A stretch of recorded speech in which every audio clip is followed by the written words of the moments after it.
for another edition of Bama and Bourbon with Aaron Suttles from Alabama. I'm Lance Taylor for the next round. This is on Roll Tide Pods. Like, subscribe, give us that thumbs up. Always brought to you by our friends at the PGA Superstore on Highway 280, Pink Package, located across from the Target next to Arby's on 280. We'll give you more information about those. This is where we talk Alabama sports and we talk bourbon. This is a whiskey blend. Never seen this, never heard of it. It is 2XO, 2 times oak. It's by Dixon Dedman, the Oak Series American Oak Blend. So we'll bust into this, see what it's all about. They say, introducing the latest innovation from one of the most prolific whiskey blenders in the industry, American Oak. Latest release from Dixon Dedman's award-winning 2XO 2 times oak brand. This blend uses a low rye mash bill, making it very approachable and perfect for cocktails. So they're already telling you this is a mixer. It's a mixer. Yeah. Which in whiskey bourbon parlance it's has some connotations to it. Yeah, so behind the curtain, Scott Forster, our videographer up here, does all our editing, does an incredible job at Disrupt. I was asking him, I was like, you're not really a big bourbon or whiskey guy. And he's like, no, I'll mix it occasionally. Yeah. Well, this might be the mixer. I don't know, you tell me. This is a little hint of banana bread, vanilla, honeysuckle, caramel, and citrus zest. It smells good. Smells good. Taste, butterscotch, roasted cashews, nougat, caramel brittle, light pepper spice.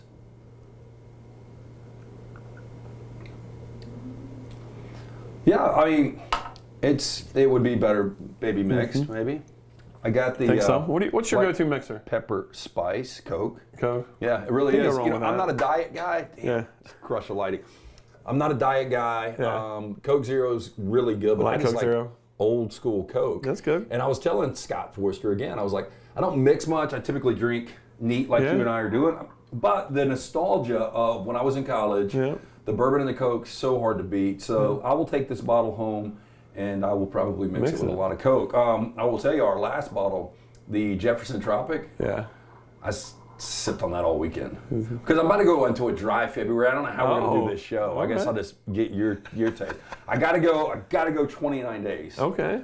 So yeah, I'm dry February. We're recording this on a Monday, so I've got like 3 more nights of getting after it. Gonna get on swinging? And then we'll see what happens there. So anyway, good 2XO, 2 times oak. We'll give you more on that in a little bit. Let's start Kalen DeBoer. Yep. I think Alabama fans, when they look at Parker Brailsford coming in, you look at Jeremy Bernard, you look at who else? Austin Mack. Yep. I think Alabama fans, I think it was full out panic. I think they're settling into DeBoer a little bit more. Is that fair?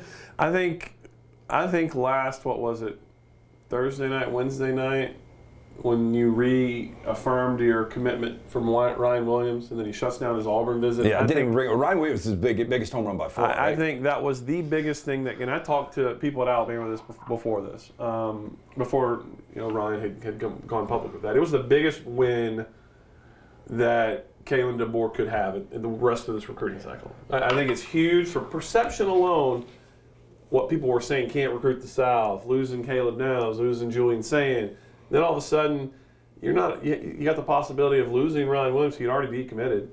But then if he goes to Auburn, that's horrible. Like, worst possible 30 days you could imagine. But getting him was the biggest win for Kalen DeBoer of this recruiting cycle, bar none, whatever happens. Well, you were the first to tell me Ryan Williams is the closest thing, not physically how they play, how they look, but talent-wise to Julio Jones coming out of high school in state. And I think even if Saban doesn't retire, there's a good chance he still decommits, goes into the, weighs his option. Yeah, weighs his option. So I think that was still a fear from Alabama fans before Saban ever retired. Yeah, I think so. And, with the quarterback situation not being, you lost Isaiah Bond, you lost some other receivers that had left, and, that one recruiting class, they brought in 4 or 5 receivers, all those guys were gone. So suddenly, Alabama's looking like a spot maybe the top right receivers don't want to go. But Ryan Williams grew up an Alabama fan. And let me remind people, as we record this, kid's 16 years old. On 3 just re-ranked this recruiting class. He reclassified, obviously. He's 16 years old and just got ranked the 8th ranked overall player in the country. That's unbelievable. At 16. Listen, you hesitate to throw around the words can't miss because you never know how a guy's going to translate to the next level. You never know injury history, anything like that. but this kid looks like he can't miss. So the collective, Yay Alabama, and we'll give you more information how you can get involved. Again, this is Bama and Bourbon with Aaron Suttles from Yay Alabama, the collective. It was like everybody's going to be critical of everything. Yeah, I mean, it's just the way we live now, social media, our message boards, but people were very, critical of the collective when some of these guys were leaving. Absolutely. More so, it was the Caleb Downs thing. I think that's really what pushed Alabama fans to the brink. People specifically brought your name up. You're not you're kind of the face of the collective, at least people that watch our platform, but you're not the end-all, be-all that's the collective. There's other guys involved, and I mean, I'll just let you take this. People aren't going to be happy unless you secure every recruit and nobody leaves and all that kind of stuff, but I mean, you guys are still learning as you go, and you've only got so much to work with, right? I mean... Well, I think the general public still doesn't know a whole lot about NIL and how it works. And we're not officially associated with the university. So our job is to help facilitate student athletes at the University of Alabama in maximizing their brand in their NIL opportunities. We don't have a blank checkbook, and we don't have an endowment the size of some big schools out there. And those are just cold, hard facts. And Alabama fans have, I don't think it's me being out of line to say, Alabama fans have been a little slow to respond to NIL, to our pleas. And I think one thing that's been kind of pleasing to see with Coach DeBoer is how much he supports NIL. And I think the fans are going to see that, how much he's going to help us in that regard. Look, I'm the public face of it. I'm the one that everyone sees because I do the content. That's part of the job. So, but I have very little to do with what goes on behind the scenes there. And I mean, look, you're all about. I mean, it's your job, it's your passion. Yeah. If you could keep every guy and give everybody $1 million, you'd do it. You know. And I'll say this: I'm not gonna out anybody. Some decisions had nothing to do with money. Okay. And I'll just think about the biggest name that left Alabama this cycle, and I'll tell you, it had nothing to do with money. Zero. So, if people do want to get involved, because this is the direction we're heading, Ohio State, I can't even imagine what kind of money they are spending. Ryan Day's come out and publicly said he needs $13 million a year for his class. $13 million a year. Ooh. That's like your Tampa Bay Rays. That's their entire salary for the reigning AL East division champs. Yeah. So I mean, that's where college football is. Not any of us particularly like it. We don't have the money to throw around $13 million, and even if we did, I don't know that we would. That's a lot of money, and I also would question publicly or privately rather, is it really $13 million at Ohio State? Because a lot of these numbers get thrown around, and I'm sure you hear behind the scenes that it really wasn't close to that. But if you get guys like that are so established, Will Howard, Quinshon Judkins, Caleb Downs, just those three guys. I mean, they've got to be close to seven-figure guys. Without me knowing the specifics, that's some of the rumors that are out there. But Alabama, we're doing better in our collective, and a lot of that's due to the fans that have responded since January 10th and Coach Saban retired. And we thank you guys and keep signing up because that's going to keep us being competitive in this realm. And again, how do they sign up? What's minimum buy-in? And again, how does it kind of work behind the scenes? So go to yay-alabama.com/fans, and you'll see every tier of membership. You can get signed up for $18 a month if you care about Alabama sports enough to go on a message board and trash me. You got $18 a month to go sign up. So do that. Like I said, I'm excited now because we have a coach that really embraces NIL. So I think some of the experiences that our fans are going to get to do when they join is going to be greater. So we're looking forward to that. Yeah, well, look, and I will say this. I mean, I think it's a good point. If you are passionate enough to be critical of something, what is $19 a month to buy in? And then you actually, like, it's people that, I'm not going to get political, but it is people that don't vote that bitch about things. Yeah. Like, at least make your vote matter where you can, really. I'll tell you a fun story. So a couple weeks ago, there was one of these threads got forwarded to me, and this guy is like, calling me out. And again, that's part of my job because I'm the public face of it. That's fine. But I don't run the collective. I don't raise money for the collective. I'm just the content guy. But I'm the known entity of it, so I'm more than fine wearing the slings and arrows of all this. But I DM'd the guy on the message board because he specifically said if they reach out to me, I want to learn more. By the end of our conversation, in about 30 minutes, he'd given us $2,000. So I'd rather have people that are critical but care enough to learn Absolutely. You can contact me anyway, and I'll walk you through everything that I am allowed to say. Because some of the stuff that we do, we don't want to tip. I'm not going to go on a social media and talk about it. I'm not going to go on this video and talk about it. I'm not tipping our competition off to what we're doing, because other schools use Alabama for everything. They use us as the barometer for everything. So some of the stuff we competitively just can't talk about, but the stuff I can talk about, I'll be happy to walk you through it, because if you care enough to criticize and you care enough to engage me in it, then you care enough to learn. I respect that, and I'll be more than happy to sort of educate where I'm allowed to. It's Bama and Bourbon with Aaron Suttles from Alabama. I'm Lance Taylor for the next round. This is on Roll Tide Pods. Like, subscribe, give us that thumbs up. We would appreciate that. If you like Bama, you like bourbon, then you're going to like this podcast. It's for you. Tell your friends about it as well. It is brought to you by the Beverage Place, located next to the PGA Superstore on Highway 280. Pink Package, located across from the Target next to Arby's on Highway 280. One-stop shop, liquor, beer, seltzers, wine, sodas, mixers, cigars, ice, even fresh lemons and limes. They open early. They close late. Get in, see JJ Chan, the fine folks there. We are drinking the 2XO by Proven Blender, Dixon Dedman. What proof is this, by the way? 92. 92, okay. Yeah. 92 drink good. Yeah. Alabama basketball. How about them on a roll all of a sudden? Back ranked. They've won 8 of 9 this past weekend. They top 100 points for the 6th time. Offense hadn't been a problem. Nope. Latrell Wrightsell, though, this is a kid that now is in that starting rotation. He is a guy that is not afraid to take a shot, and this guy is making perimeter shots right now, and Alabama's offense gets more and more dangerous. You just wonder, are they going to be able to play? We saw for a little spell, defense showed up, started to play a little bit better. If they can just play middle of the road defense, I think they're going to be fine. Especially the way they score. Unless you get a matchup that's just not in your style like Tennessee, which really throttled Alabama. But look, the emergence of Wrightsell's huge for this, because I don't know.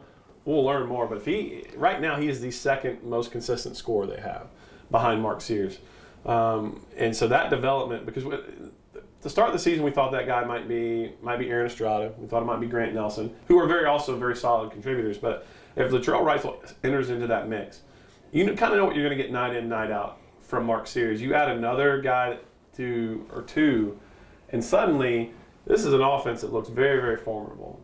As you mentioned, defense is hit or miss. But when you're scoring 90 points a game, you're going to win a lot of those games. And right now, they're half a game up on Tennessee. Tennessee has the head-to-head, obviously, but Tennessee did not play a midweek game last week. So Alabama currently sits in first place in the SEC. Yeah, look, the loss to Tennessee, you started to wonder. Look, they played this gauntlet of a schedule with Gonzaga, with Arizona, with Purdue, Creighton, Arizona, Tennessee. Yeah. But it seems like things feel different after the Auburn win and then what you saw against LSU. And another thing that I brought up on the next round is how well this team shoots free throws. And if you take away good point. Noah Pringle, and his struggles, they're all like 80 plus. Yeah. And they were this past weekend 25 of 28 from the stripe. Once you get to the tournament, free throws so critical. And I remember a time in Alabama basketball, you'd look at the box score, it was like 11 of 18 from the stripe, or 18 of 31. I mean, they were missing a ton of free throws. And I don't know if there's something that Nate Oates does. I think he is recruiting better shooters, no doubt. But I wonder how hard, I guess the next time we have Nate on, we can talk, or maybe you know about it, how hard they work at free throws. Well, they do. And obviously shooting, as you mentioned, is a huge part of it. But look, it iced that Auburn game. I mean, that was a game that they were kind of trying to give away down the stretch after leading by 14 at the half. But free throw shooting sealed it. There in the last minute of the game, Grant Nelson made a couple big ones. I think Mark Sears made a couple big ones that iced that game. So it's absolutely huge. And, just going back to this, what Wednesday night did just for the psyche of Alabama fans in general. He beat Auburn in basketball. Ryan Williams says he's recommitted to Alabama, then shuts down his Auburn visit. And so in the span of 6 hours, might have been the best 6-hour span Alabama's had since January 10th. What do you think are realistic expectations? Because, last year Alabama fans were like, we can win this whole thing. I mean, the number one overall seed, obviously, and once you get to postseason, it doesn't go nearly as well as Alabama fans wanted it to go. But you look at this team, they can score with anyone out there, but what do you think realistically where they are right now, 20 games in, where they can end up? Well, so they got Tennessee again. They get them at home. They got them at Coleman. You got to go to Neville and play Auburn. We all know what that environment's going to be like. I still think you got Kentucky you got to play. So if you were able to win and beat Tennessee at home, you can be in the discussion to win the SEC. Now, that's easier said than done. A lot of that depends on when you play Tennessee, how the ref's going to call the game, because Tennessee loves to hand check, and they're very, very physical, and if they call a tight game, Alabama can win that one. And it is very difficult, as Auburn fans just found out this past weekend, it is difficult to win on the road in the SEC, anywhere you go. So Tennessee coming to Alabama, that's a big one. And if they win that one, they got a puncher's chance at Auburn. So when you're an offensive team, it really depends on how you're shooting that night. And you're sort of going to live and die with it. When Alabama knocks down threes, they're able to beat everyone. But how many games can you do that in a row will probably tell how far this team can go. Hey, it's Bama and Bourbon, where we're sampling a little 2XO, 2 times oak by Dixon Dedman, the Oak Series American Oak Blend. I don't know where this is out of. Louisville. Oh, okay. Well, they got some competition. Premier prestige beverage group, actually. Okay. Anyway, they kind of bill this as this blend uses low rye mash bill, making it very approachable and perfect for cocktails. Again, it's got a good flavor. It's got a good aroma. Solid. You can get it at the beverage place in pink package. I'd never seen the packaging before. I'd never heard of it. First time I've ever seen it. Bama and Bourbon, as we get to sample Looks all like these. something you'd see in a club. It really does. Yeah. That black and gold label. Yeah, like you were like, do they have good bourbon in Miami? Well, we got 2XO. Okay, so again, how can people get involved? Yeah. Yay, Alabama. Yay-alabama.com/fans. We had a huge week a couple weeks ago. We need that continued support to make Alabama and give Coach DeBoer, Coach Oates, Coach Murphy with softball, Coach all the coaches at Alabama, give them a great chance. And the fans are slowly getting on board, and we need you guys to continue to do so. Now, you mentioned Pat Murphy and softball. Where is DeBoer's daughter on?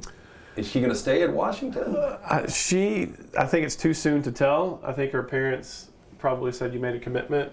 At least play your first year there and see how it goes. And maybe she wants. A lot of kids like to go away to college. So we'll see.